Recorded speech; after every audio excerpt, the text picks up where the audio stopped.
Bom, hoje a Comissão da Mulher está recebendo uma convidada que, desde antes do canal estrear, a gente já queria convidar.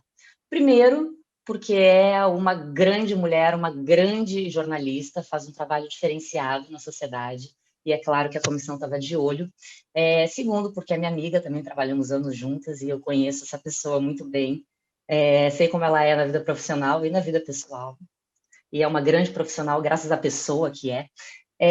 Mas, sobretudo, por conta do serviço de utilidade pública que você lançou, o livro Abuso, né, A Cultura do Estupro, que é um livro muito denso, com um tema muito pesado, porém muito necessário para a gente discutir, né, na nossa sociedade patriarcal, porque eu acredito que essa cultura do estupro venha muito por conta da estrutura da nossa sociedade, né, Ana? Você vai discorrer mais sobre isso. E para mim é uma honra, é uma alegria estar falando com você, sobretudo sobre esse livro, porque, como eu falei, é um serviço de utilidade pública que você prestou. A gente colocar para jogo esse tema, para a gente discutir abertamente, é muito importante, porque a gente sabe que o feminicídio aumentou 50% aí na pandemia. Não é um assunto novo, é um assunto que a gente debate pouco, na verdade, que fica muito por baixo, né? Porque é um tema complicado, que envolve...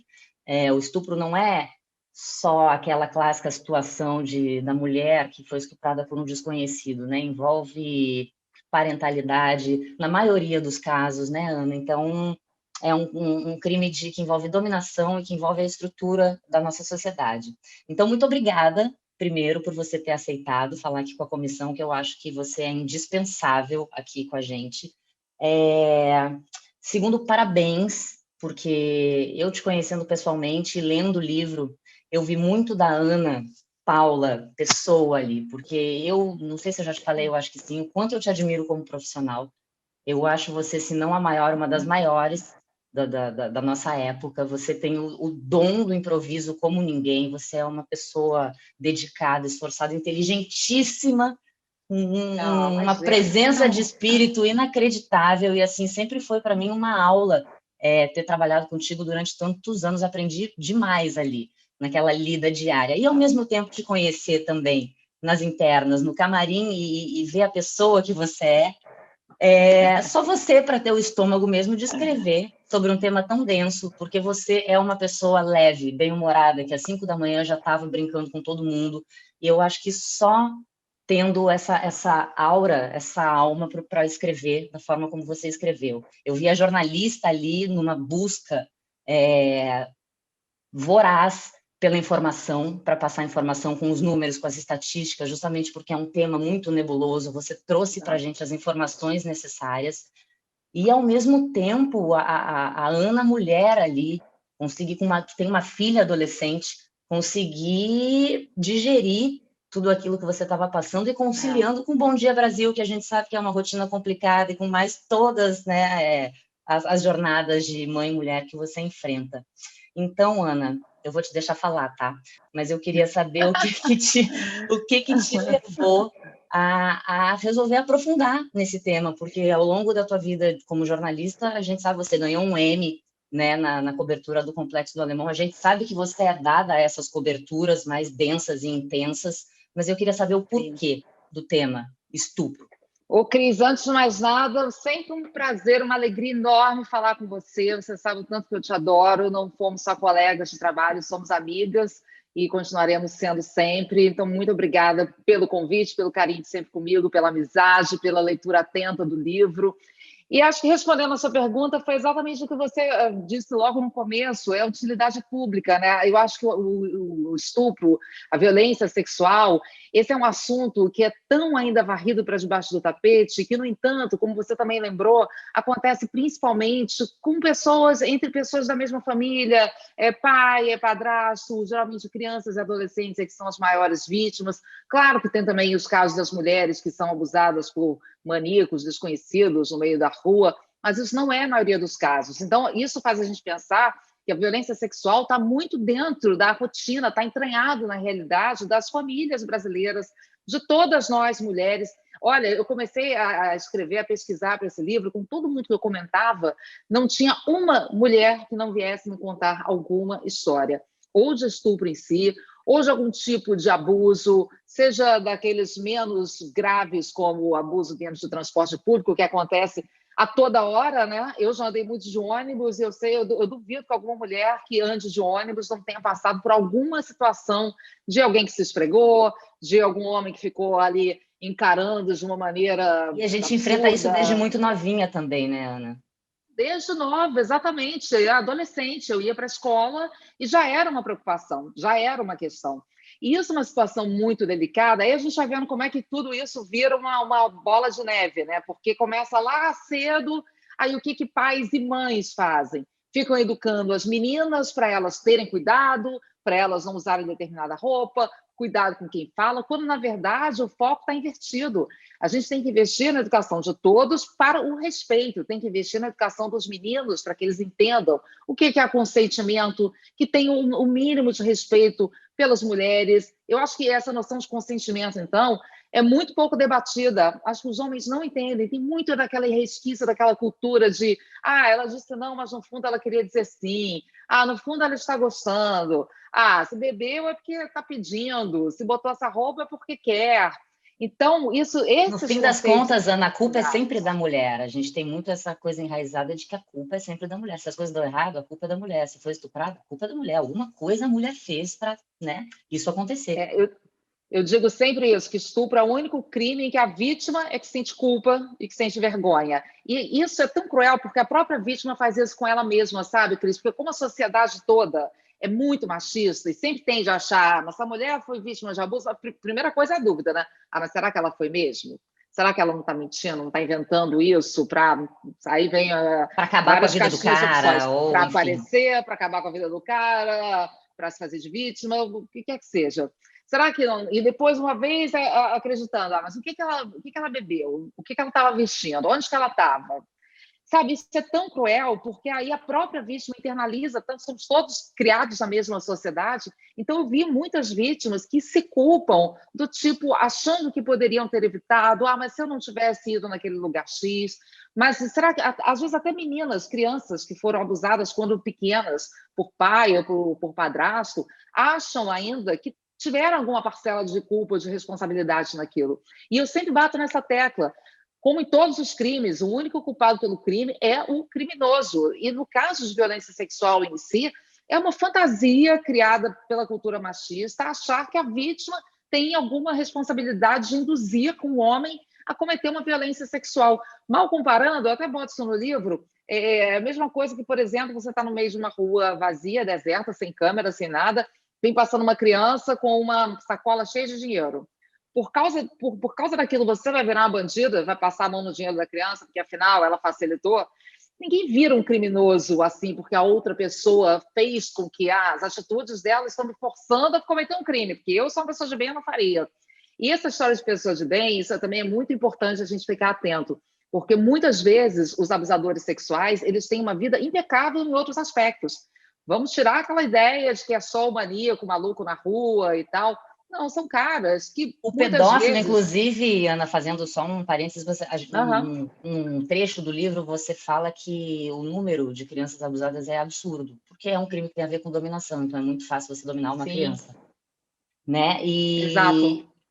E aí é impressionante, porque você vê a quantidade o que acontece com a criança é que ela não consegue se defender, não consegue falar, e ela de fato se culpa e cresce culpada. E isso a gente vê Sim, acontecendo com mulheres com relação ao estupro marital também, porque ela nem sim, sequer percebe, porque ela acha que é uma obrigação dela, porque senão esse homem vai para fora, porque senão esse homem exato. não, pior do que ir para fora é ter o direito de ir para fora, já que Sim, ela de fato não proveu sim. o que nos votos ela tinha por obrigatoriedade prover. E a gente sabe que isso, inclusive, existia na lei Esse tipo de antigamente. estupro, esse tipo de estupro é o mais difícil de ser denunciado, é o mais difícil de provar e é o mais difícil das pessoas envolvidas, vítima e agressor, entenderem que aquilo é um estupro, porque tanto a mulher acha que ela tem ali uma obrigação de ceder, quanto o homem acha que ele tem o direito de conseguir sexo com a mulher na hora que ele bem entender. Então, é muito difícil até esse entendimento de que ali houve um crime, de que houve uma violência, de que houve um não consentimento. E complementando o que eu estava dizendo, Cris, para a gente ficar atento, porque esses estupradores estão do nosso lado, trabalham com a gente, circulam nos mesmos ambientes, fazem compras, enfim, têm uma vida totalmente comum. Muitas vezes são excelentes pais de família, são pessoas que não procuram não deixar outras brechas para serem julgadas, para ficar parecendo que elas são impecáveis, e se aquele assunto vier à tona, não, mas não é possível, mas o fulano, ele era tão incrível. A gente viu recentemente aqui no Rio, um caso que não foi de violência sexual, um caso de agressão daquele menino Henri, uma coisa absurda, e o agressor era tido pelas pessoas como todo mundo ficou muito chocado, como que ele era muito doce, ele era muito educado, tratava todo mundo muito bem. Isso é um disfarce muito comum. E por isso que a grande arma que a gente tem é conscientizar as vítimas. As vítimas têm que saber que não é culpa delas, tem que ter caminhos para denunciar. Você falou muito aí de criança, é muito importante que as escolas entrem nessa história. Inventaram uma ideia de que educação sexual é uma escola, é ensinar sexo para criança, e não é. Educação sexual é ensinar às crianças o que são partes íntimas, quem pode tocar ou não, em que circunstâncias, e o que incomodar, a criança tem que ter o canal da escola para denunciar, para pedir algum apoio, porque se ela não conseguir falar aquilo na escola, esses crimes geralmente acontecem em casa. Então, vai falar em casa com quem? Às vezes, se ela não consegue nem reconhecer o que acontece, se ela não tem nem Exato. noção, nenhum parâmetro, como é que ela vai se manifestar? Claro que ela vai causar... Esse parâmetro, se é uma família onde o abuso está ali entranhado, não vai ser essa família que vai dar essa noção para essa criança. Então, por isso que é muito importante a escola entrar nisso também. Eu lembrei de um caso do livro que eu fiquei muito chocada, da família Ribeirinha, que tinha o pai que iniciava as filhas e que não deixava elas se relacionarem com ninguém. E isso normaliza uma conduta ali que naquela região é como se fosse ok isso. E se ela não sai dali, se ninguém chega ali para informar essas pessoas do que está acontecendo, passa a ser uma vida inteira replicando esse tipo de comportamento criminoso. Lá há muito essa ideia, né, de que o pai tem direito a uma coisa que, embora seja completamente anormal, é comum, ela acontece, de fato, em algumas regiões mais afastadas. Mas, olha, me chamou muita atenção como também em regiões ricas do Sudeste, acontece em com relação à classe social, eu ia te perguntar isso, se você chegou a ver alguma diferenciação numérica em relação aos casos, ou tem exatamente um caso as formas como acontecem. Tem até um caso que foi no Rio de Janeiro, era uma família de classe média, e que a menina foi abusada a vida inteira pelo pai, até a adolescência, até que ela conseguiu se casar para fugir daquilo, arrumou o primeiro casamento para poder sair de casa. E quando ela foi, finalmente, falar com a mãe e contar o que tinha acontecido quando ela era mais nova, o que ela ouviu foi: ah, minha filha, isso acontece, deixa isso para lá, esquece. Então, veja como é que, mesmo em famílias mais esclarecidas, com nível educacional mais alto, isso ainda é muito forte. Por isso que até a hashtag do livro é precisamos falar sobre abuso, porque aquilo que a gente não fala, a gente não consegue mudar.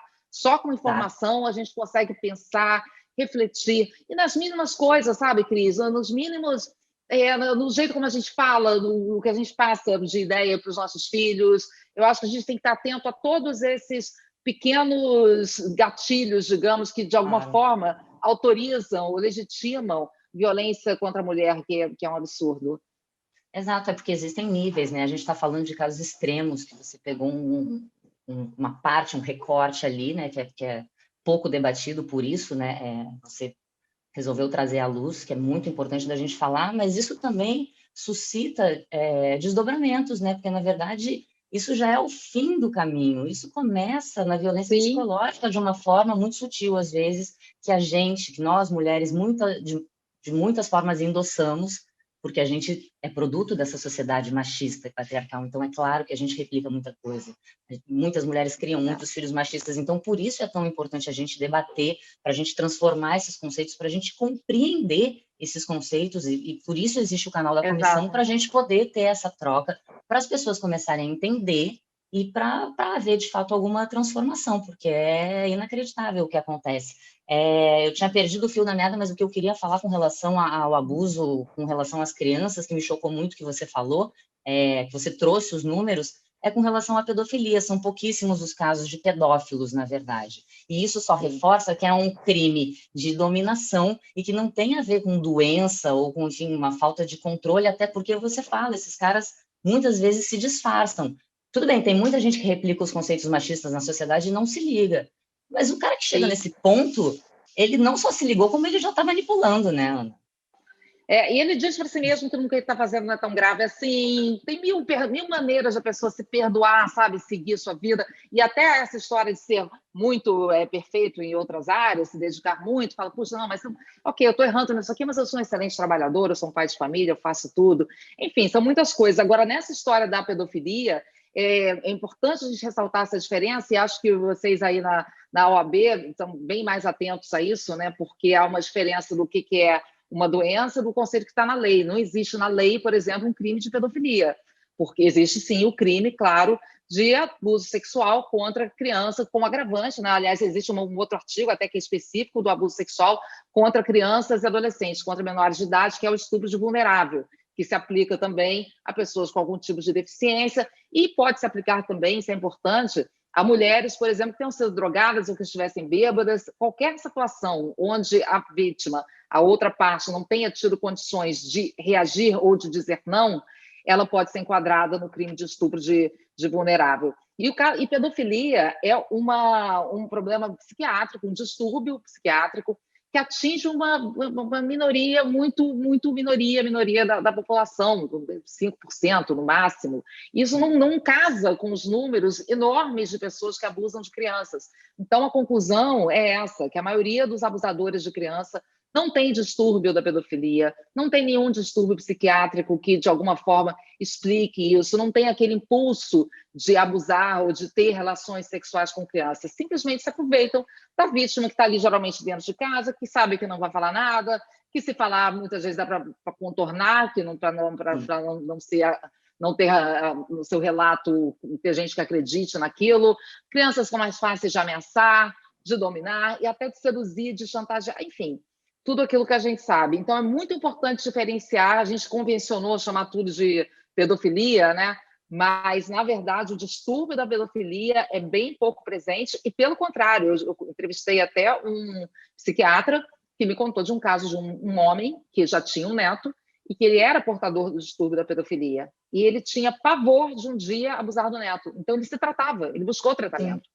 E no setor de psiquiatria da Santa Casa de São Paulo, se não me engano, tem um setor, uma parte específica para atendimento de casos de pedófilos, e a maioria dos que estão lá foram espontaneamente. Simplesmente pessoas que têm consciência de que aquilo é um absurdo, de que aquilo é um horror, não querem cometer aquilo, mas que têm esse impulso e preferem evitar. Então, veja, né, são situações para a gente conseguir detalhar um pouco mais e ver o que acontece na realidade. São pessoas, esses abusadores, assim como os de mulheres também, são simplesmente pessoas que querem se afirmar, que têm prazer na dominação, que acham que têm direito sobre aquele corpo da mulher ou da criança, do adolescente, e cometem esses crimes sabendo que, na maioria esmagadora das vezes, não vai ter nenhuma consequência.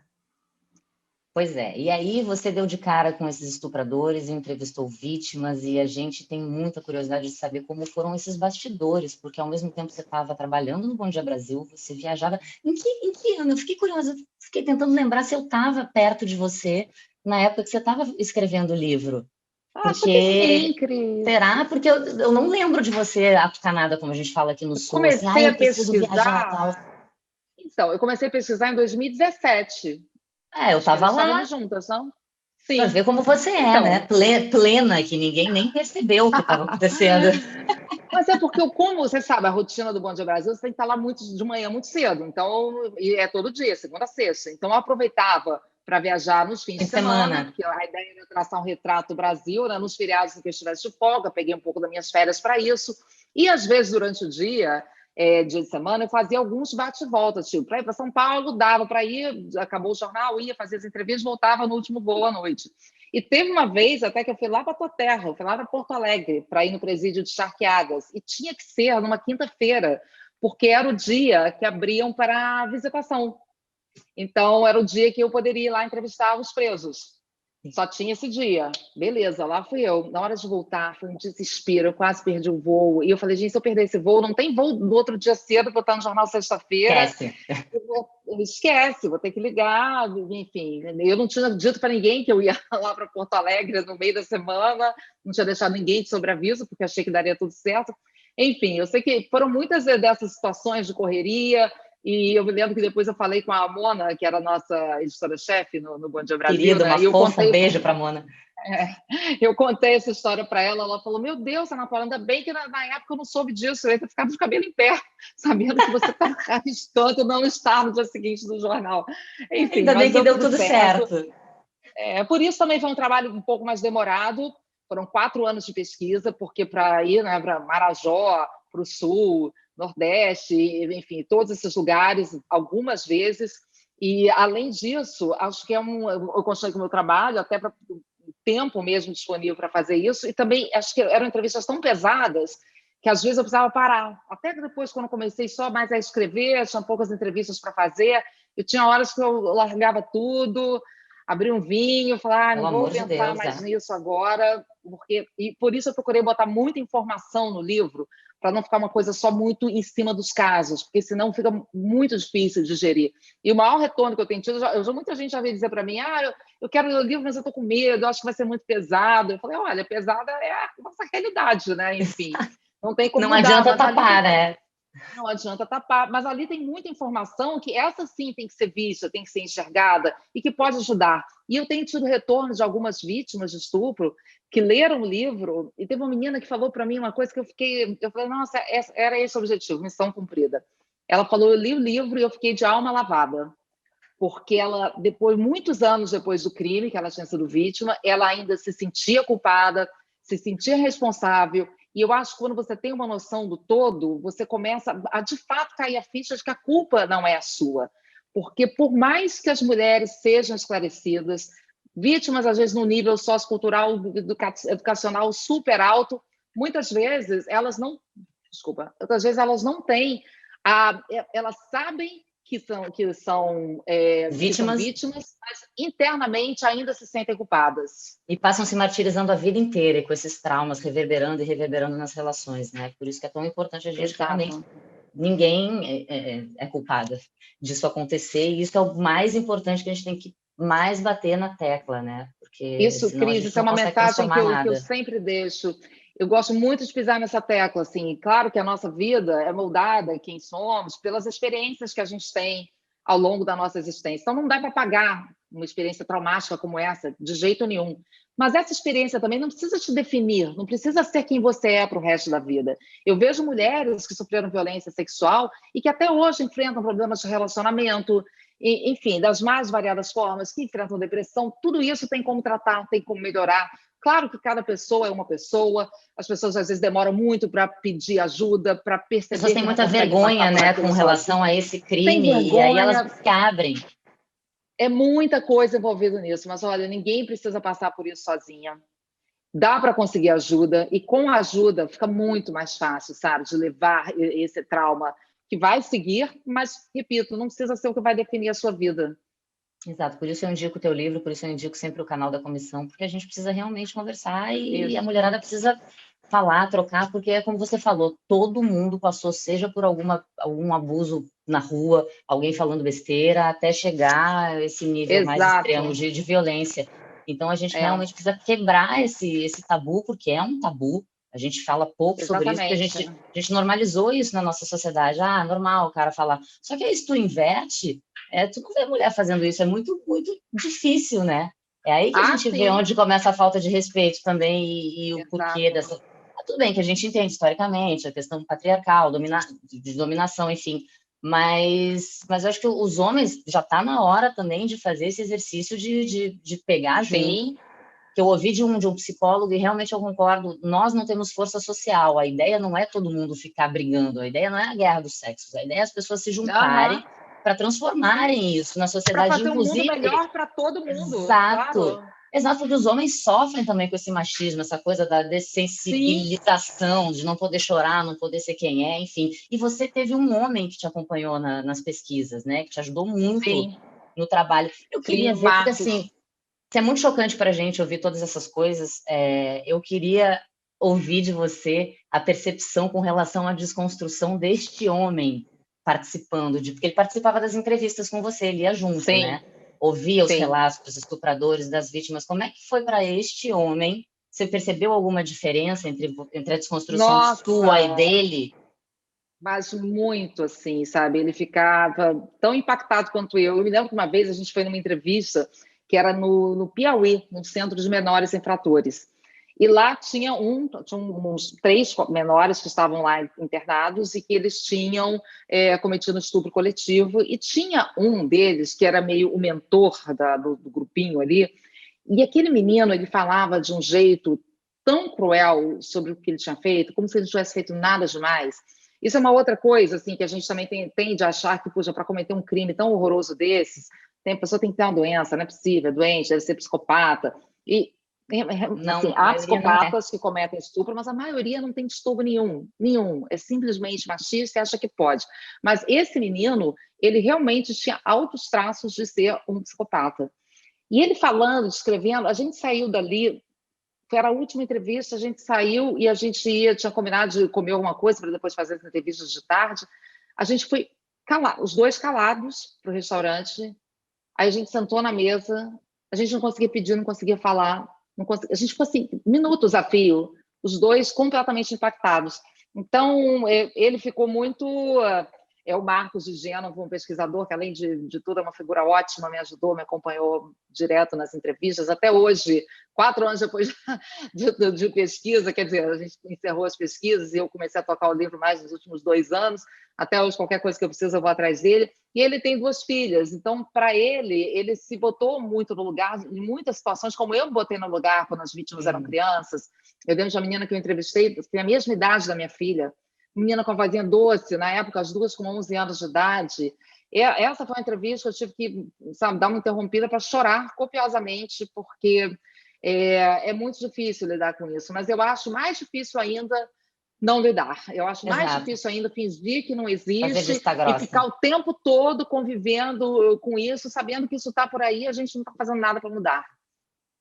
Exato, eu fico toda arrepiada ouvindo essas suas histórias. E Melissa, hein? Melissa leu o livro. Melissa é a filha da Ana, que é enfim, bem filha da Ana mesmo, é uma gêniazinha, uma menina doce, linda, super educada e Ah, super obrigada. antenada, né? Lê altos, lê intelectual já, a informação, Melissa. É, E então, Melissa estava com quantos anos quando você lançou o livro? Ela leu o livro? Como é que foi ela isso estava em com casa? 14, foi ano passado, ela agora está com 15, fez em janeiro. E eu ainda não deixei ela ler o livro. O primeiro livro que chegou, eu dei. O livro tem a dedicatória para ela, né? Peguei o primeiro que chegou A e dedicatória psicografei você para deixou ela. ela ler, né? Pelo A menos. dedicatória eu deixei, está aqui, para minha filha Melissa. Pronto, não sei lá nada. É porque eu acho que ainda todos os alertas que estão ali no livro, ela já sabe. Tudo que tem de informação importante, porque eu digo sempre que informação salva e protege. Eu sempre, desde muito pequena, ensinei para ela o que são partes íntimas, quem pode tocar, quem não pode tocar. Claro, de uma maneira adequada à linguagem da criança, sempre fiquei muito Ah, atenta a qualquer sinal que ela trazia de alguma coisa acontecendo. Então, ali, as informações que estão ali, e até o que eu fui descobrindo ao longo da minha apuração do livro, tudo eu passei para ela. Mas os casos especificamente, eu fico um pouco preocupada, acho que é uma fase que ela ainda é muito nova, é, não quero passar para ela uma sensação de, uma sensação de horror que a gente fica, né? de Ela mundo sabe o que selvagem, né? acontece, Eu ela acho que sabe o tem que tempo para acontece, tudo também, né? exato, eu acho que ela ainda está numa fase que é mais complicado lidar emocionalmente com isso, poderia não ser legal. Mas eu tenho amigas que já deixaram filhas da mesma idade ler o livro, e eu sempre falo, olha, lê você primeiro, e aí se você achar que sua filha pode ou que deve ler, você passa, ou faz um filtro no livro, lê algumas partes junto com ela, enfim. Por enquanto ela não leu, mas ela está aguardando o sinal verde. Acho que ano que vem eu vou Pois deixar com é. 16, acho que já dá. Ah, muito bom. Estamos falando dessas dinâmicas familiares aí com relação ao livro, mas e com relação a quando acontece isso, Ana? Como você percebeu as famílias, as mães? Eu vi que tem uma parte do livro que você fala que tem muitas mães que elas simplesmente negam, botam a culpa nas filhas, né? Outras não abraçam e agem como, né, É, aquela super mãe protetora mesmo e bota o marido para fora, enfim. Mas também não foi só com relação a padrasto, enfim, você tem pai sim, também, né? Enfim, sim, sim. você foi por esse universo Tio, aí, deu de cara com vizinho, 1 milhão de situações. Como que a família, no geral, lida assim? Para a gente falar para o pessoal que está vendo aqui na comissão. Olha, Cris, uma coisa que eu acho fundamental dizer aqui é que o poder da família, especialmente o poder da mãe, é enorme, é gigantesco. Eu vi assim, Com uma relação diferença ao trauma, né? gritante entre vítimas que foram acolhidas pela família, pelos amigos, especialmente pela mãe, e as vítimas que não foram acolhidas. Para essas, o trauma é muito mais difícil de ser superado, mas muito mais complicado. Quem tem o apoio da família equivale, sei lá, a anos de terapia, lógico que tem que ter tudo junto, mas quem tem o apoio da família se recupera de uma maneira assim, muito, mas Muito muito, melhor. muito melhor do que quem não tem. Sem apoio, ou da família, ou de amigos, sem apoio de um modo geral, sem procurar uma terapia, é muito difícil passar por isso e não ficar com uma vida ruim, sabe? Então, Sem as dúvida. pessoas que conseguiram superar de alguma forma e ter a sua vida, tocar sua vida com suas alegrias, como todos nós, são as pessoas que tiveram que encontrar esse apoio. Mas é, como diria o Emicida, tudo que nós tem é nós, né? É isso. A gente tem que Ainda se bem que a gente abraçar. tem a gente. Ana, olha, eu tenho aqui, ó, 2 páginas de perguntas das meninas da comissão, que elas ficaram, obviamente, enlouquecidas, né, com a entrevista, mas eu Legal. acho que nessa quase 1 horinha aqui de papo a gente conseguiu passar por tudo que a gente precisava conversar. Eu queria saber se você quer deixar uma última mensagem com relação, eu acho que você fez um serviço de utilidade pública para essa e para a próxima vida e para a próxima. Assim, É, realmente, parabéns. já. É um orgulho ter uma amiga, sabe, com essa moral, com essa credibilidade, falando de um tema tão necessário, sabe? É muito, muito bom fazer parte disso tudo. É muito bom estar na comissão e Obrigada, poder Cris. contar com você, porque eu acho que você virou uma sumidade no assunto, você virou, de fato, material de pesquisa no tema. É um belo livro de Cris, 400 páginas, então, realmente, muito obrigada, sabe? E deixo sua mensagem para as mulheres que estão aqui, muitas, a maioria, né, que já sofreu com abuso de menor ou maior nível, então, deixe sua mensagem para a mulherada que está aqui acompanhando o canal da comissão. Cris, antes de mais nada, muito obrigada. Você sabe o tanto que eu adoro você, o tanto que eu te admiro, admiro a sua coragem. Você é uma mulher que levanta outras mulheres, né? Como se diz hoje. Você é sempre muito parceira, sempre foi o que mais me encantou em você o tempo enquanto a gente trabalhava juntos. Enfim, muito obrigada pelo convite, adorei falar com você. E acho que a mensagem, eu sempre deixo como mensagem essa história que a gente tem que pisar muito, que a culpa nunca é da vítima.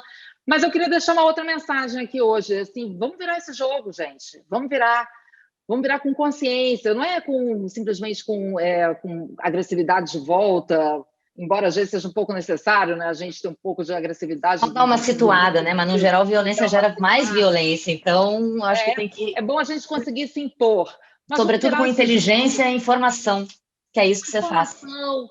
Vamos falar, homens, eu não entendo que homens que se dizem contra a violência sexual, que podem até não praticar, por que são tolerantes quando o amiguinho está praticando? Vamos começar a Né? dar nome aos bois, vamos começar a não aceitar mais isso entre a gente, vamos começar a não aceitar o cara que faz uma piadinha absurda com a colega, sabe? Vamos nos unir mais e vamos virar esse jogo. Eu acho que a gente está num momento de mudança, de reflexão. Eu vejo pela geração da minha filha, são meninas bem mais atentas a tudo isso. Os meninos da geração dela também são bem mais atentos, mas claro que é um Brasilzão enorme, com muitas diferenças culturais, a gente tem muito que batalhar nisso, mas a gente está no caminho, a gente não pode desistir. Acho que eu deixei o meu legado, digamos assim, com o livro, acho que cada um de nós pode deixar um legado de luta contra o machismo, de ensinar noções de consentimento, de respeito e de lutar por uma vida melhor para todas nós. Sem dúvida, mozão. Muito obrigada. Mozão! Ah, nosso apelido carinhoso lá do Um camarim. beijo, meu Muito mozão! obrigada, tá? Um super beijo e tudo de melhor nessa vida aí. Beijo das mulheres da comissão, todo mundo te manda beijo, todo mundo Beijo para vocês todas. Obrigada. adora e te manda parabéns pelo super trabalho que você prestou aqui para todas nós, tá bom? Obrigada, mozão. Obrigada. Super beijo. Até a Beijo, mozão. próxima. Beijo.